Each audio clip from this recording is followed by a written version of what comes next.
hard learned lesson that I have learned in the game of win-win and the philosophy of win-win. You know, a lot since the time Stephen Covey book Seven Habits become international bestseller. Even I'm a very hardcore believer and follower of lots of his habits. And one of his habits was think win-win. True, it truly helps, but the reality is just opposite. The life is full of, especially the business world is full of sweet talking gold diggers who will come posing as friends just to know that backstabbing is the way. Especially if you are in my business, where ideas, basically most of my businesses are ideas, intellectual properties, online course, uh, painting or videos and ad films and things like that, where ideas are stolen immediately. So here people come posing as friend. Anyone who is in the industry of ad films and production, they understand that here everyone sleeps with each other, and here is the world which is full of sweet talking gold diggers.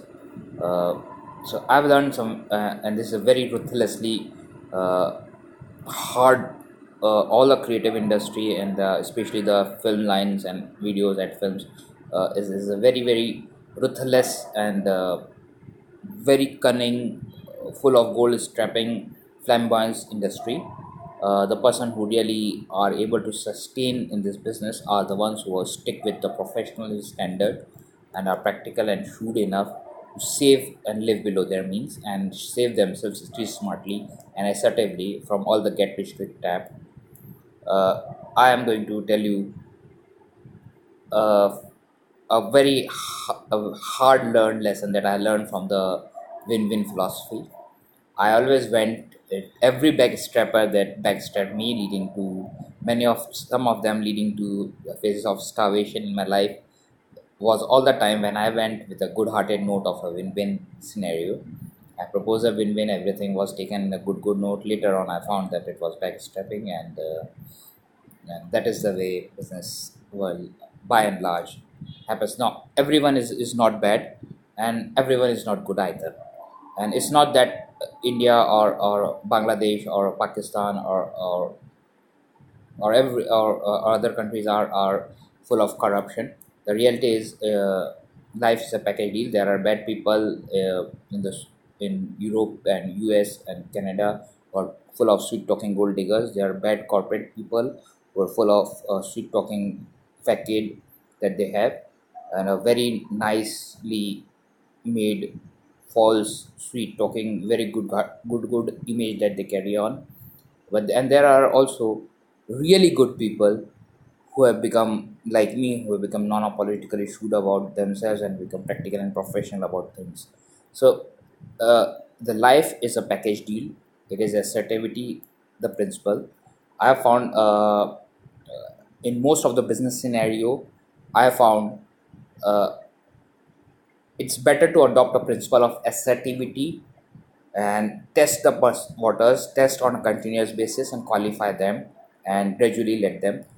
As and as I'm getting more and more seasoned about business and marketing, and as a sales guy, as a marketing guy, as a businessman, I've not just become non-apologetically issued for self-defense, but I started loving those people who talk straight and talk hard.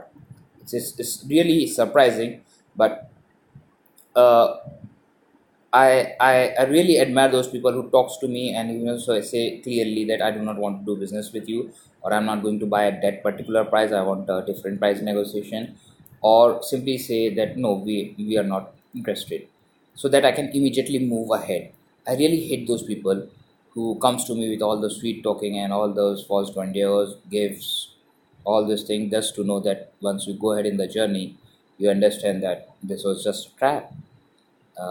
They have some another hidden agenda. Now, the problem really is, it's today is a world of social media, and almost everyone is connected with everyone else. So this kind of tactics doesn't go long. You might have some temporary business deals, and might be successful in this sweet talking gold digging business, but eventually, if you take a mid to long term or 10-year perspective or 5-year perspective in social media age, uh, you will end up, once your lucky time is over, you will end up losing everything, and most, at least a lot of things. So start evaluating things more assertively, understand that even though you might be going with a win-win philosophy, the other person might be a sweet-talking gold digger. So test him, uh, develop that capability in yourself to understand whether this really is not. And most importantly, which is my number one principle, is to play blind on my own intuition, not even my god. So even if I have all the positive things in my mind and everyone coming and giving me positive, if deep below in my gut feel it, my intuition says not to go ahead with it, I will simply walk out. And howsoever tough the scenario might be, it's better to lose one hand rather than having a cancer infected your entire body and have a painful experience, eventually losing your entire life. So this is a valuable lesson that I learned about the reality when we implement the win-win philosophy. Thank you.